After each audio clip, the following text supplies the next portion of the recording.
Do you ever get that sense that time seems to speed up as you get older? You know, like days and weeks and months seem to roll into one, and before you know it, another year has actually passed. Well, do you know, it's a real phenomena.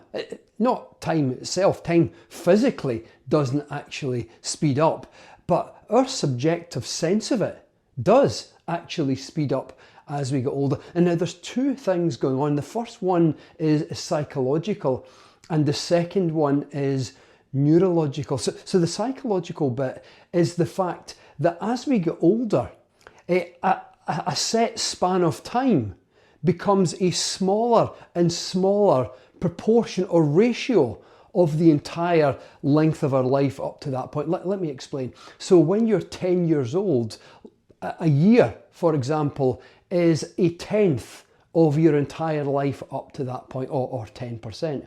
But when you're 50 years old, a year is a 50th, i.e. 2% of your whole life up to that point. So it's a much smaller proportion, a much smaller ratio. So what we get is the sense that time seems to whiz past as we age. It creates that psychological sense of time whizzing past. But the actual reason for it is neurological. And that's because the brain uses new memories and experiences as a rough gauge of the passage of time. So when we're young, when we're kids, you know, everything is new. So the brain is always laying down new experiences, and anything that's new in the brain, like creating a new memory, is laid down in rich detail in the brain. So lots and lots of complexity, lots and lots of new connections.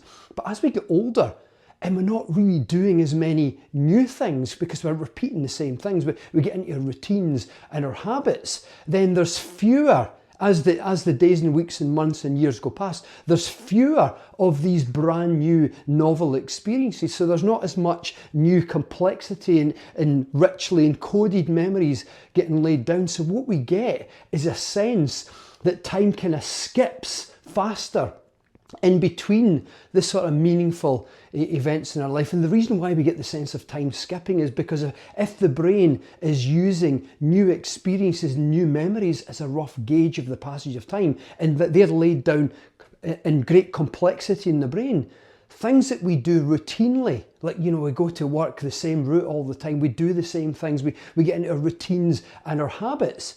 Well, the brain doesn't like to waste energy, so it doesn't lay them down as richly, encode them as richly in the brain. They're more like kind of faint traces. So what you get in the brain is rich detail of new memories and experiences encoded in great complexity in the brain, and then in between them, all these routine experiences that are encoded really, like, as I say, like faint traces. So what we get is, because the brain is using new memories as a rough gauge of time, we get the sense that the brain is paying more attention to the meaningful events and sort of skipping in between the routine ones. And that's why, you know, sometimes you turn up at work and you can barely remember the commute because time sort of skipped in between that. I mean, it doesn't really skip, of course, but our subjective sense of it does. But herein lies how we can actually hack into this and get a sense of a much richer life, and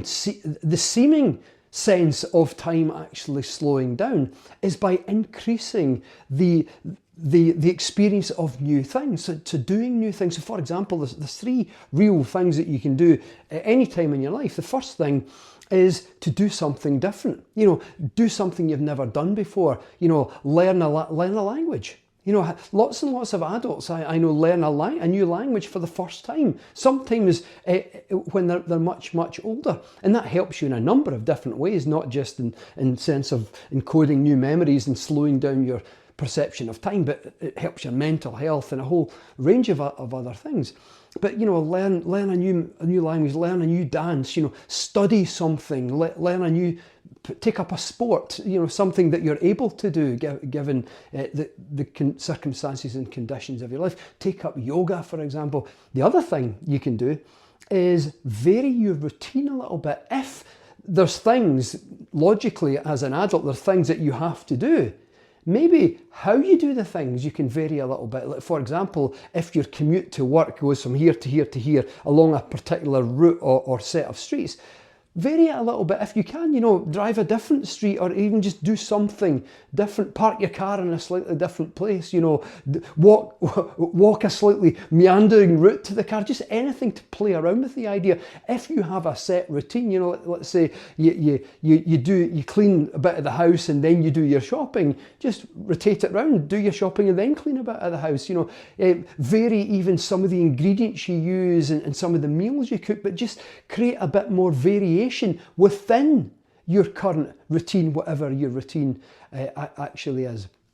Third thing you can do is experience as much of the moments of your life as richly as possible. In other words, become much more mindful of all the seemingly mundane moments of your life. So for example, if you're just walking along the road to go to the shop, instead of letting your mind drift onto a million other things that you need to do, try to be mindful of that walk. Listen to the sound of your footsteps, feel what it feels like in your body, on your feet as they tap along the ground. Notice the smells in the air, listen to the sound of the birds, and say hello to people as you pass in the street. But just try to engage as many of your senses as you possibly can. And as you get more out of that simple, seemingly mundane experience, your brain is laying it down in much richer detail. And as I say, more richer detail, more complexity in the brain is how your brain is making sense of time. So we get less of the sense of things skipping along, and it seems like things seem to prolong and last a little bit longer. So there you go. I hope you find that useful, or even just something to ponder philosophically as you meander through the moments of your life.